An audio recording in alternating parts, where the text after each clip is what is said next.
میں خطیب نہیں ہوں، عالم ہونا تو بڑی دور کی بات ہے۔ میں خطیب بھی نہیں ہوں، میں ایک ضرب یضرب پڑھانے والا آدمی ہوں۔ ہمارے یہ نوجوان علماء، انہوں کو کسی نے بتایا کہ استاد صاحب تقریر کرتے ہیں۔ میں تقریر نہیں کرتا، میں صرف چند باتیں جس طرح میں گفتگو آپ سے کر رہا ہوں اسی انداز میں چند باتیں آپ سے کروں گا۔ اگر آپ نے کوئی خطیب سننا ہے تو اس کے لیے ایک نیا جلسہ رکھیں، کسی بڑے خطیب کو بلائیں تاکہ وہ آپ کو اچھی طرح تقریر سنائے۔ مجھ سے آپ کھڑے ہو کر صرف سن سکتے ہیں، میں آپ کو سنا سکتا ہوں کہ جناب یہ نستعین اصل میں نستعین تھا، پھر کس قانون کے مطابق یہ نستعین بنے؟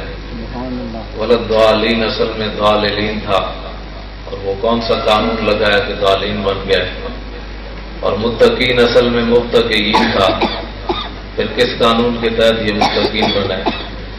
ہم یوقنون اصل میں یشکنون تھا، تو یا واؤ سے کیسے بدل گئی؟ یہ چیزیں مجھے آتی ہیں، تو میں پڑھاتے یہی رہا ہوں۔ رہ گیا تقریر، وہ تو خطیبوں کا کام ہے۔ اب جناب مسئلہ یہ ہے کہ حضرت خالد بن ولید رضی اللہ تعالیٰ عنہ رومیوں کے ساتھ جنگ کرنے کے لیے جا رہے ہیں۔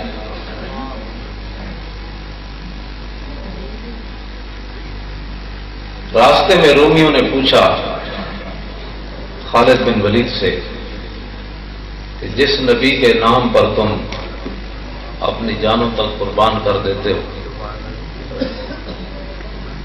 نہ تم دریا دیکھتے ہو، نہ پہاڑ دیکھتے ہو، نہ باپ دیکھتے ہو، نہ بھائی دیکھتے ہو،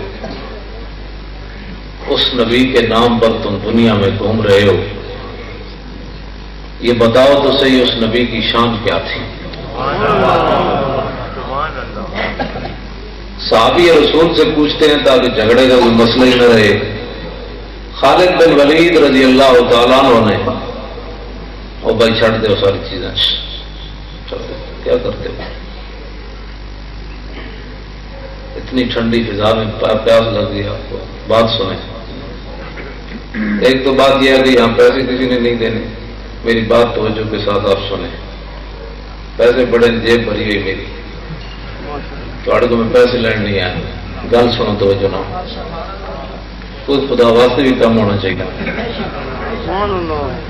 حضور دی امت نو حضور دی محبت سکھا دو کہ اپنی نسلوں نو بچا لو، بدعقیدگی کولوں، بیگائی کولوں، تے اے محبت حضور دی محبت سینے چ لے کے قبر چلے جان۔ اعلیٰ حضرت فرماتے ہیں لحاظ میں عشق رخ شاہ کا داغ لے کے چلے، اور اندھیری رات سنی تھی چراغ لے کے چلے۔ یہ چراغ اگر آپ کے سینے میں روشن ہو گیا، میری بات کسی کو سمجھ میں آ گئی، اور اس نے پھر ساری زندگی اپنے منہ کو تالا لگا لیا، اس نے اپنے آقا و مولا کے خلاف کبھی زبان نہ کھولی، تو میری تقریر کی قیمت پڑ جائے گی۔ نعرہ تکبیر، نعرہ رسالت، نعرہ رسالت، نعرہ حیدری، غلام ہے غلام ہے، غلام یہ رسول میں، جشن عید میلاد النبی۔ بہت ہی بے ادبی کا دورہ ہے۔ جس آدمی کا کوئی کام نہ ہو، بسم اللہ بھی سیدھی نہ آتی ہو، کلمہ شریف بھی پڑھنا نہ آتا ہو، وہ بھی چند آدمی بیٹھ کر حضور کے علم پر بات کرتے ہیں، حضور کے اختیارات پر بات کرتے ہیں، حضور کے تصرفات پر بات کرتے ہیں۔ ان کو پتہ نہیں ہے کہ کتنی نازک بارگاہ ہے یہ۔ عزت بخاری کہتا ہے کہ ادب کا ہے زیر آسماں از عرش نازک تر، کہ آسمان کے نیچے سب سے نازک بارگاہ رسول اللہ کی ذات ہے۔ اور نفس گم کر دمی آیت جنید و با یزیدی جا. عزت بخاری نے بہت نیچے آ کر بات کی ہے. اصل شعر یہ ہونا چاہیے تھا کہ نفس گم کر دمی آیت ابو بکر و عمر ہی جا. جنید و با یزید تو بہت بعد کے لوگ ہیں. ابو بکر و عمر بھی بارگاہ رسالت میں سانس گم کر کے بیٹھتے تھے کہ کہیں سانس بھی اونچا ہو گیا تو اعمال برباد نہ ہو جائیں. نعرہ تکبیر، نعرہ رسالت، نعرہ رسالت. اقبال کہتا ہے کہ عشق وہ سرمایہ جمعیت است.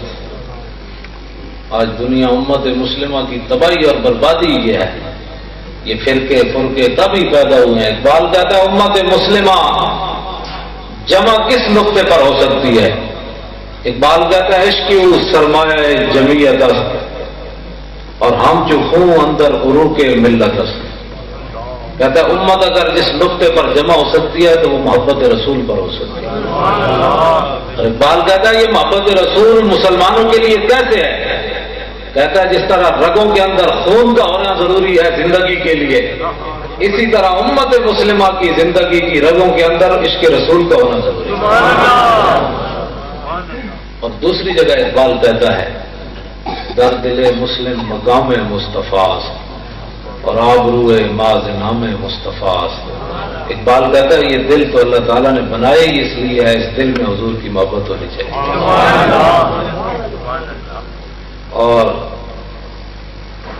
آگے پھر اقبال بہت آگے کا آدمی ہے، لوگوں نے سمجھا ہی نہیں ہے اقبال کو.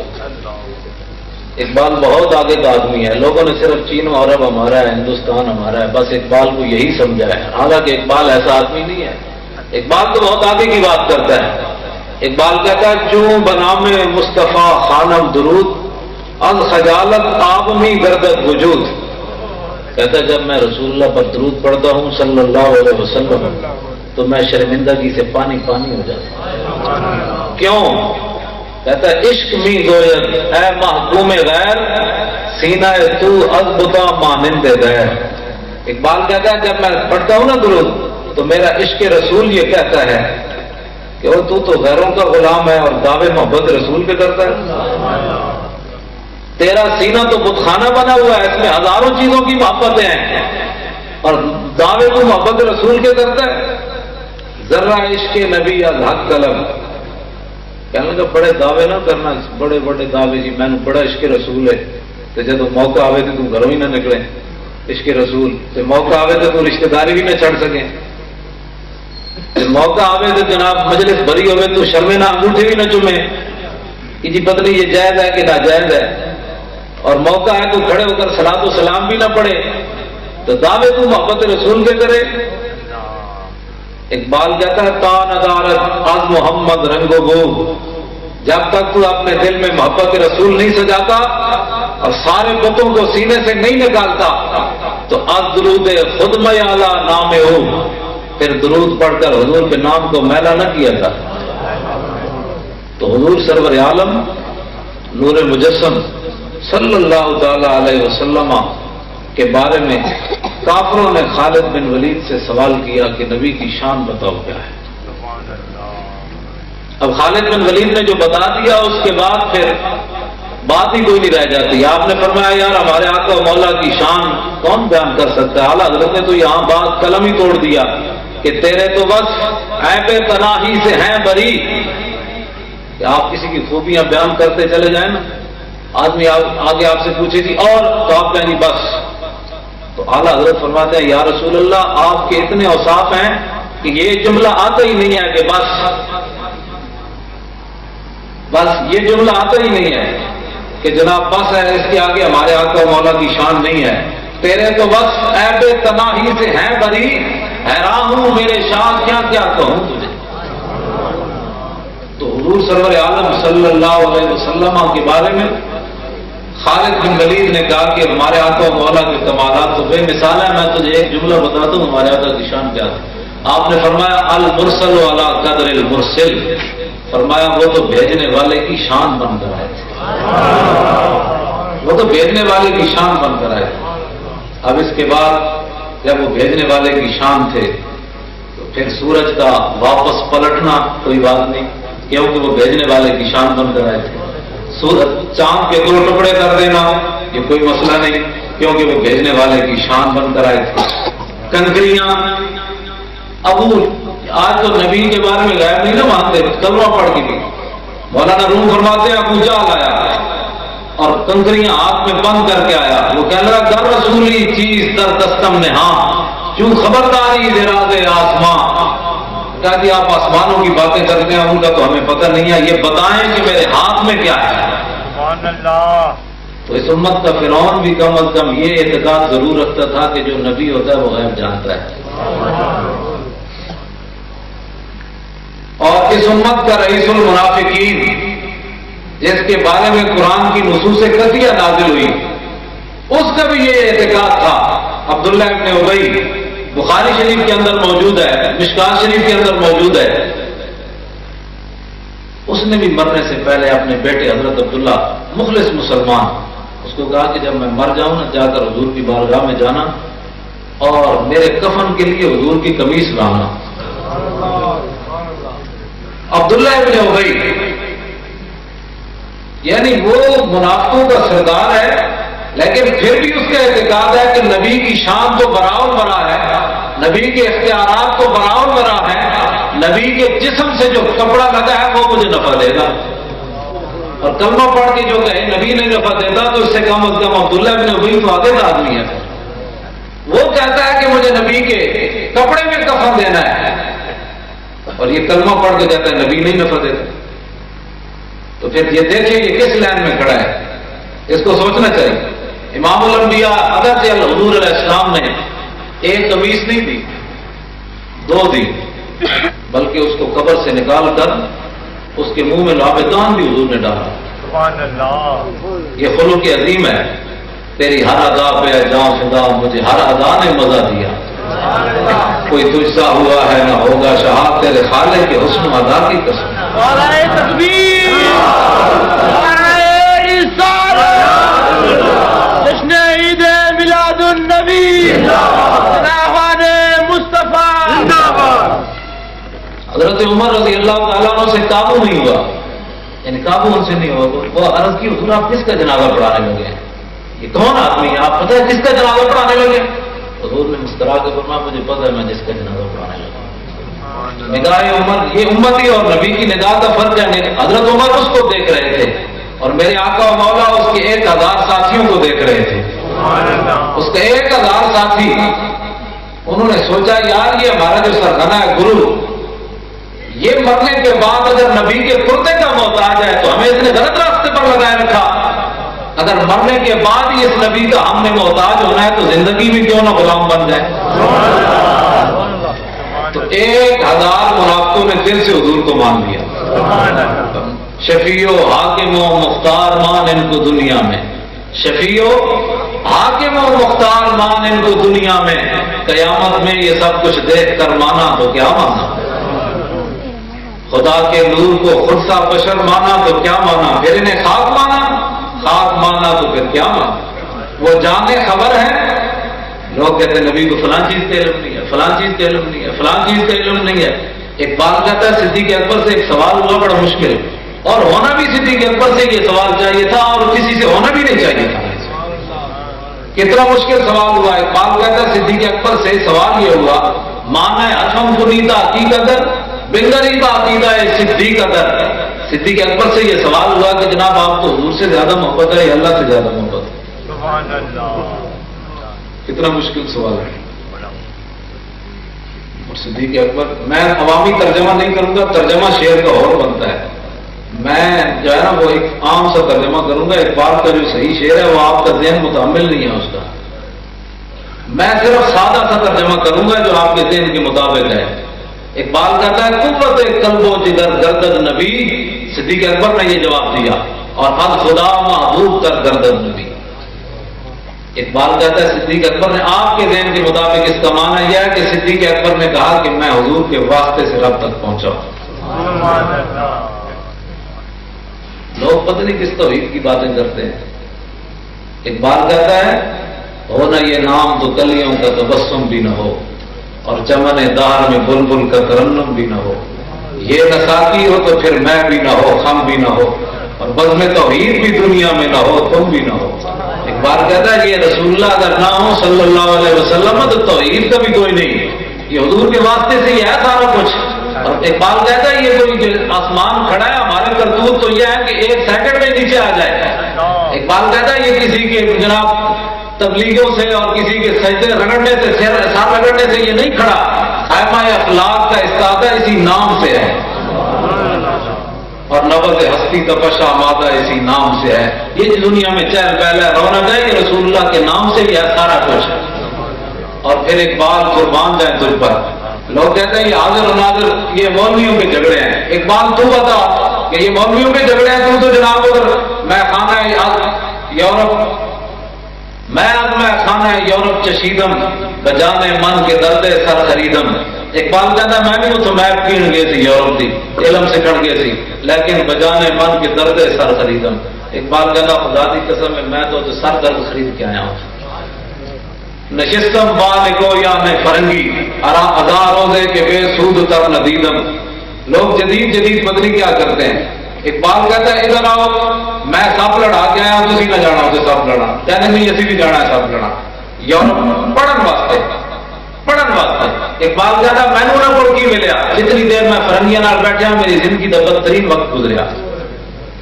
آگے کی گل کرتا، کہتا ہے مرا در سے حکیمہ درد سردار، مجھے جو فرنگی دانشور تھے انہوں نے سر درد دیا، کیوں کہ من پر مردہ یز نگاہ فیضم، اس واسطے کہ میں تو رسول اللہ کی نگاہ کا کھلا ہوا تھا۔ اور پھر آخر میں اقبال حضور کے دربار میں کیا کہتا ہے، فقیرم ہر کے خواہم مست خواہم، حضور میں آپ کے در کا فقیر ہوں، جو بھی مانگوں گا آپ سے مانگوں گا۔ اور پھر آخر میں اقبال نے آج تو میں اس بات کا قائل ہوں کہ جب حضور کے دربار میں کوئی محفل میں آ جائے تو سارے ٹھیک ہے، کسی کا شکریہ ادا نہیں کرنا چاہیے، بس ٹھیک ہے مولوی صاحب لاہور آئے تو کہڑا کوئی احسان کر کے آئے، حضور نے صدقے ہو جائے پت ملیا، علم ملیا، میں کوئی احسان کیتا ہے، یہ تو حضور کا کرم میں انہیں بلا لیا کہ اٹھائے چل سناؤ، ساڑھے تو کوئی احسان وہاں ملتا ہے کیا؟ نبی علیہ السلام آرام فرمایا اس طرح حضرت زبیر بن عوام پکا اس طرح چل رہے ہیں۔ کافی دیر کے بعد حضور علیہ السلام نے جب آنکھیں کھولی تو فرمایا کتنی دیر ہوگی تجھے مجھے پکا جو ہے چل رہے، عرض کی حضور کافی دیر ہوگی۔ تو حضور نے کیا فرمایا، فرمایا ھذا جبریل یقرئک السلام، فرمایا یہ جبریل کھڑا ہے تجھے سلام پیش کر رہا ہے۔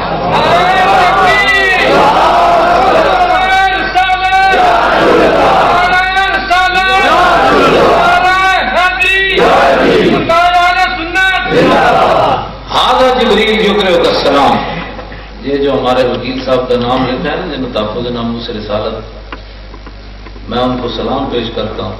میں جنہیں پکھا جلیا یار انہوں نے پشت سے جبریل کھڑیا، جنہیں حضور کی عزت واسطے مقدمہ لڑیا انہوں نے پیچھے جبریل نہیں کھڑے۔ نعرہ تکبیر، نعرہ رسالت، آمد مصطفیٰ، آمد مصطفیٰ۔ معمولی بات نہیں ہے، مانا کیا ہے؟ جناب زبیر بن عوام کو حضور نے فرمایا جب تو میری حفاظت کر رہا تھا نا تو تیری پشت پر جبریل کھڑا تھا، وہ تیری حفاظت کر رہا تھا۔ اور اگلی بات حضور نے فرمایا کہ جبریل یہ بھی کہہ رہا ہے کہ وَأَنَا ضَامِنٌ لَكَ يَوْمَ الْقِيَامَةِ، فرمایا زبیر بن عوام کو کہہ دو کہ قیامت کے دن اگر کوئی پریشانی ہوئی تو میں ضامن ہوں اس کا۔ آپ اندازہ کر سکتے ہیں نبی علیہ السلام کی عزت اور ناموس کے لیے جو آدمی بات کرتا ہے وہ اکیلا تھوڑا ہوتا ہے، اکیلا نہیں ہوتا، اس کی پشت پر جبریل کھڑے رہتے ہیں۔ اور پھر تو ترمذی کی حدیث ہے، نبی علیہ السلام نے فرمایا ان اللہ یؤید حسان بروح القدس ما ينافق ويفاخر عن رسول اللہ، فرمایا جب تک حسان میری تعریف کرتا ہے میرے مخالفوں کا رد کرتا رہتا ہے اس کی پشت پر جبریل کھڑا رہتا ہے۔ اور حضور سرور عالم نور مجسم صلی اللہ علیہ وسلم خود حضور نے 3 صحابہ جب کافروں نے حضور کے خلاف شعر کہے اور ان کے بکواسات جب حد سے بڑھ گئے تو حضور نے مسجد نبوی شریف کے اندر ابن عساکر نے اس روایت کو نقل کیا کہ حضور علیہ السلام نے 3 درباری شاعروں کو بلایا، درباری شہروں کو بلا ساڑھے نال تھانہ نے بھی انت پائی ہوئی انہوں بھی چاہیے بھائی بندے ہوں پڑھنی چاہیے نات بالکل ادب تے احترام نہ لوگوں نے چاہنا نہیں چاہیے بھائی آرام نال بیٹھو آرام نہیں آتا جس کے دل کوئی آئے گی سبحان اللہ کہہ دے بےزتی کر کے لوگوں کو کہنا سبحان اللہ تم ہی کیا ہوئے دائیں والے تم ہی کیا ہوئے پیچھے والے تھی دل لا کے تو کیا ضرورت ہے ان باتوں اگر کسی کے دل میں محبت آئے گی تو وہ سبحان اللہ کہہ دے گا سبحان اللہ کہلوایا تھوڑا جاتا ہے دل سے جو بات نکلتی ہے اثر رکھتی ہے پر نہیں مگر طاقت پرواز رکھتی ہے لوگوں کی حضور کی امت کی بےزتی کرتا ہے کہ سبحان اللہ کہلوانا ہو تو ستے ہو جاگتے ہو بھائی ستے جاگتے ہو تو اس کی گالے ہو نہیں کرتا کہ اگلے جاگن کیوں سو گئے اگلے ساڑی اپنی سستیاں انہیں سستیاں دور کرنا چاہیے رسمی طور سے کام نہیں ہونا چاہیے پھر وہ اقبال کہتا ہے نگاہ عشق و دل زندہ کی تلاش ہے اقبال کہتا ہے نگاہ عشق و دل زندہ کی تلاش ہے شکار مردہ صدا مارے شہباز نہیں اقبال کہتا ہے جہاں دل مردہ ہوئے اس کے دل میں عشق رسول کبھی آ ہی نہیں سکتا ہاں اب غلام لذت امام جو گرچہ باشد حافظ قرآن جو اقبال کہتا ہے جڑے غلام ہو انہوں کو ایمان کی خوشبو ہی نہیں آ سکتی وہاں میں آپ سے قرآن ہی کیوں نہ اس واسطے نگاہ عشق جو ہے وہ دل زندہ اقبال کہتا ہے دنیا میں شاہین مرا ہوا پرندہ نہیں کھاتا تو جس کا دل مرا ہوا اس دل کے اندر عشق رسول کیسے آ سکتا ہے نگاہ عشق کو دل زندہ کی تلاش اس واسطے ایسی نعتیں پڑھنی چاہیے کہ جس کے اندر تعظیم رسول موجود ہو اور ایسی ایسی جناب و اعلیٰ حضرت امام اہل سنت کا کلام ہے اور پھر ایسی نعت میں لب کے لے آؤں کتوں سونا تیرے نال دل ہمیں تلاش کرنے کی ضرورت ہی کوئی نہیں کمال ہوگی حضرت کتوں لبنا ہے ہمیں کسی کو تلاش کرنے کی نہیں ضرورت حسان بن ثابت سے پوچھو کہ آپ نے تلاش کیا واقسن من کا لم ترکت تو ہے نہیں واجمل من کا لم تلے دن نساؤ حضور آپ جیسا حسین تو میری آنکھ میں دیکھا ہی کوئی نہیں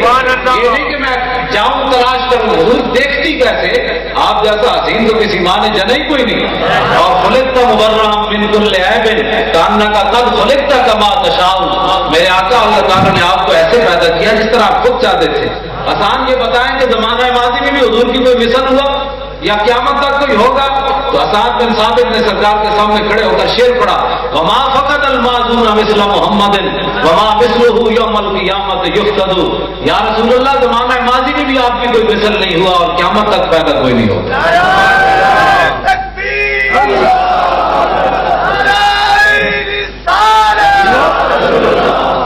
جشن عید میلاد النبی آمد مصطفیٰ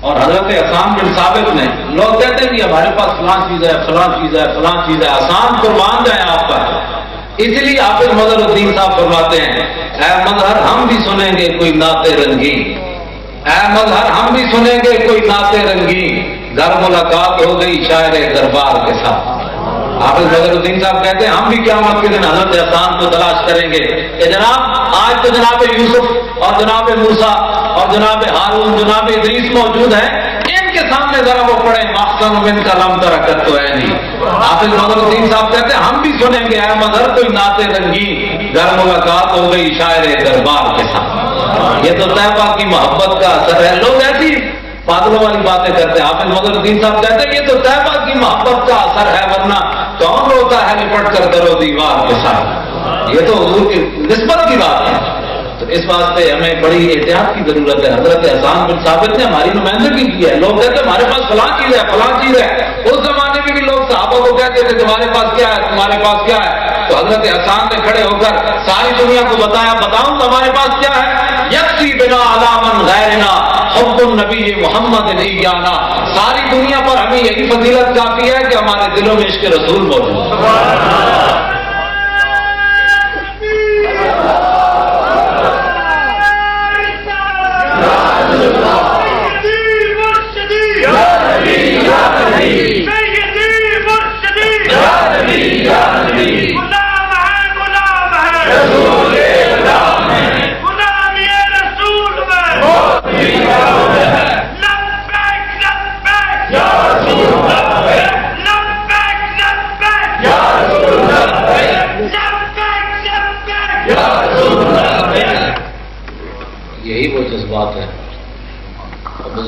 نعرہ لایا جی امریکہ انہوں کی تصویر ویک لوے تو آج توبہ کر لو.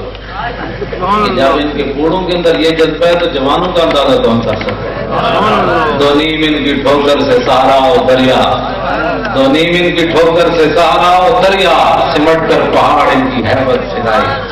اور بزرگوں نے جو نعرہ لایا نا وہ ایویں نہیں لگا. اقبال کہنا دو عالم سے کرتی ہے بے گانا دل کو, عجب چیز ہے لذت آشنائی. یہ لذت آشنائی بڑی شاید جس کو حاصل ہو, جنہوں حاصل نہیں سی وہ میدان ہے وہ رستے جو واپس آ گئے. منافق 300 بندہ واپس آ گئے. جنہوں لذت آشنائی حضرت ابو دجانہ حضور نے فرمایا یہ تلوار کون لے گا؟ انہوں نے میں لوں گا. فرمایا جو 3 آتن جڑے ادا کرنے پڑنے. انہوں نے جی کہڑا کہڑا؟ فرمایا ایک ہاتھ ہے بھائی اتنا لڑیا جائے ٹیڑھی ہو جائے. انہوں نے جی قبول ہے. عرض کی تھی دوسرا ہاتھ. فرمایا دوسرا ہاتھ کے ذائب ہے کہ کسی مسلمان پہ نہ چلے. جی تیسرا ہاتھ. فرمایا تیسرا ہاتھ یہ ہے کہ جس کے ہاتھ میں ہو وہ میدان جہاد سے بھاگے نہیں. دیکھیں ایک تو وہ تھے نا جو جن کو لذت آشنائی حاصل نہیں, تو جن کو لذت آشنائی حاصل ہے ابو دجانہ اس طرح چلے, اس طرح تلوار پکڑ دو اس طرح اور رجزی شعر پڑھتے ہوئے چلے. ان الذی عاہدنی خلیلی ونحن بالصفق لدن نخیلی اللہ حکومت دہر فی القیولی اضرب بسیف اللہ والرسول. فرمایا آج تو میں حضور نے وعدہ کیتا وہ کھجوراں دے جھنڈ لوڑ کہ ہن ساری زندگی پچھلی صفحہ نہیں کھڑا ہونا, اور ساری زندگی اللہ رسول کی تلوار نہ لوگوں کی دوڑا لا دینی جڑا دشمن ہے خدا و رسول. این جدو چلے نا تو حضور نے جدو دیکھا فلما راہ النبی صلی اللہ علیہ وسلم حین یتبختر فقال انها لمشیۃ یبغضها اللہ تعالی الا فی هذا الموطن. حضور نے فرمایا یہ چال اللہ کو بڑی ناپسند ہے لیکن ایسے موقع پر پسند ہے. دشمن خدا اور رسول کے سامنے اکڑ کر چلنا, حضور نے فرمایا یہ چال بڑی ناپسند ہے لیکن ایسے موقع پر پسند ہے. تو حضور سرور عالم نور مجسم صلی اللہ تعالی علیہ وسلم کا جو عشق و محبت ہے یہی روح اسلام ہے. اقبال کہتا ہے در دل مسلم گھر کے عشق مصطفیٰ سامان اس. بات یہ ہے جب میدان بدر کی طرف جا رہے تھے نا نبی علیہ السلام والسلام, تو راستے میں آپ نے بار بار پوچھا جانا چاہیے کہ نہیں, جانا چاہیے کہ نہیں. ساتھ میں معاذ کھڑے ہو گئے. عرض کی حضور آپ ہم سے پوچھتے ہیں جانا چاہیے کہ نہیں, آپ حکم تو دیں ہم اپنے گھوڑے سمندروں میں ڈال دیں. اب یہاں ایک سوال ہے, گھوڑے تو صرف 2 تھے, سمندروں میں کیا ڈالنا تھا؟ گھوڑے تو تھے ہی نہیں, سمندروں میں کیا ڈالنا تھا؟ اقبال کہتا ہے تو سمجھے ہی نہیں ہے اس بات کو. ہر کیش کے مصطفیٰ سامان اس بار بردر گوشائے دامان اس. اقبال کہتا ہے جن کے پاس محبت رسول ہوتی ہے کائنات کی ہر نعمت ان کی جیب میں موجود ہوتی ہے. تو حضور سرور عالم نور مجسم صلی اللہ علیہ وسلم کی نعت پڑھنے والے حضرات اور حضور کی ثناخوانی کرنے والے, ادھر ہم کہتے ہیں کہ جناب عشق رسول اتنی بڑی دولت ہے فلاں ہے, تو پھر نعت کے دوران پیسے کی طرف اگر توجہ چلی جائے تو پھر مزہ نہیں ہے. ادھر کہتے ہیں کہ جی مجھے سرکار نے اتنا دیا, اتنی میری اوقات نہیں, تو پھر تمہیں جتنا کچھ مل گیا اور بھی منگنا ہے, تیری اوقات تو بات کے پہلے تمہیں ملے ہوا ہے تو اور تم کی منگنا ہے. یہ بڑی ہمارے بہت ساری خرابیاں پیدا کی جا رہی ہیں, اور یہ مقدس ہمارا عقیدہ ہے. حضور حاضر ناظر ہے, حاضر ناظر ہے, عقیدہ ہے کہ نہیں؟